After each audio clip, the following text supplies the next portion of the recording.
ఆదికాండము 7వ అధ్యాయము.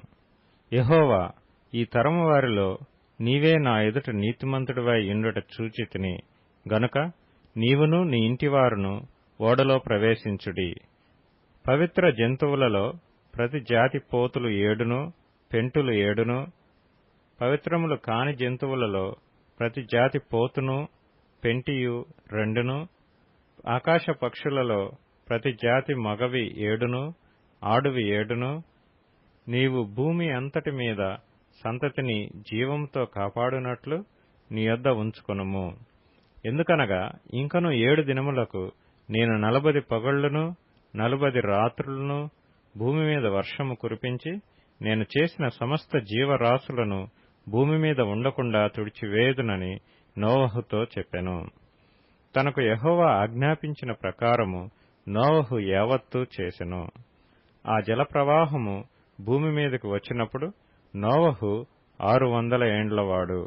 అప్పుడు నోవహును అతనితో కూడా అతని కుమారులను అతని భార్యయు అతని కోడండ్రును ఆ ప్రవాహ జలములను తప్పించుకొనుటకై ఆ ఓడలో ప్రవేశించిరి. దేవుడు నోవహునకు ఆజ్ఞాపించిన ప్రకారము పవిత్ర జంతువులలోనూ అపవిత్ర జంతువులలోనూ పక్షులలోనూ నేలను ప్రాకు వాటన్నిటిలోనూ మగది ఆడుది జత జతలుగా ఓడలోనున్న నోవహునొద్దకు చేరెను. 7 దినములైన తరువాత ఆ ప్రవాహములు భూమి మీదికి వచ్చెను. నోవహు వయసు యొక్క 600 సంవత్సరము 2వ నెల 17వ దినమున మహాగాధ జలముల ఊటలన్నీయు ఆ దినమందే విడువబడెను. ఆకాశపు తూములు విప్పబడెను.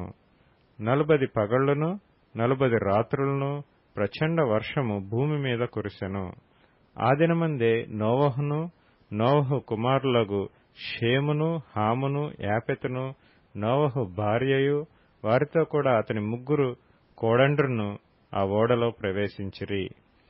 వీరే కాదు, ఆయా జాతుల ప్రకారము ప్రతి మృగమును, ఆయా జాతుల ప్రకారము ప్రతి పశువును, ఆయా జాతుల ప్రకారము నేల మీద ప్రాకు ప్రతి పురుగును, ఆయా జాతుల ప్రకారము ప్రతి పక్షియు, నానా విధములైన రెక్కలు గల ప్రతి పిట్టయు ప్రవేశించెను. జీవాత్మ గల సమస్త శరీరాలలో రెండేసి ఓడలోనున్న నోవహునొద్ద ప్రవేశించెను. ప్రవేశించినవన్నీయు దేవుడు అతనికి ఆజ్ఞాపించిన ప్రకారము సమస్త శరీరాలలో మగదియు ఆడుదియు ప్రవేశించెను. అప్పుడు యెహోవా ఓడలో అతని మూసివేసెను. ఆ జలప్రవాహము 40 దినములు భూమి మీద నుండగా జలములు విస్తరించి ఓడను తేలచేసినందున అది భూమి మీద నుండి పైకి లేచెను.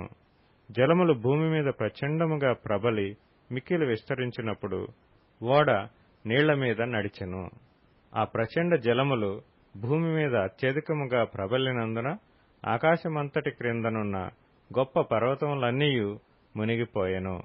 15 మూరల ఎత్తున నీళ్లు ప్రచండముగా ప్రబలెను గనుక పర్వతములను మునిగిపోయెను.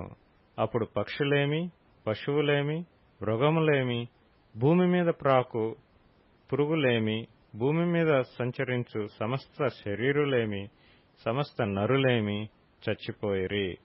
పొడి నేల మీదనున్న వాటన్నిటిలోనూ నాసికారంధ్రములలో జీవాత్మ సంబంధమైన ఊపిరి గలవన్నీయు చనిపోయెను. నరులతో కూడా పశువులను, పురుగులను, ఆకాశ పక్షులను, నేల మీదనున్న జీవరాశులన్నీయు తుడిచివేయబడెను. అవి భూమి మీద నుండకుండా తుడిచివేయబడెను. నోవహును అతనితో కూడా ఆ ఓడలోనున్నవియు మాత్రము మిగిలియుండెను. 150 దినముల వరకు నీళ్లు భూమి మీద ప్రచండముగా ప్రబలెను.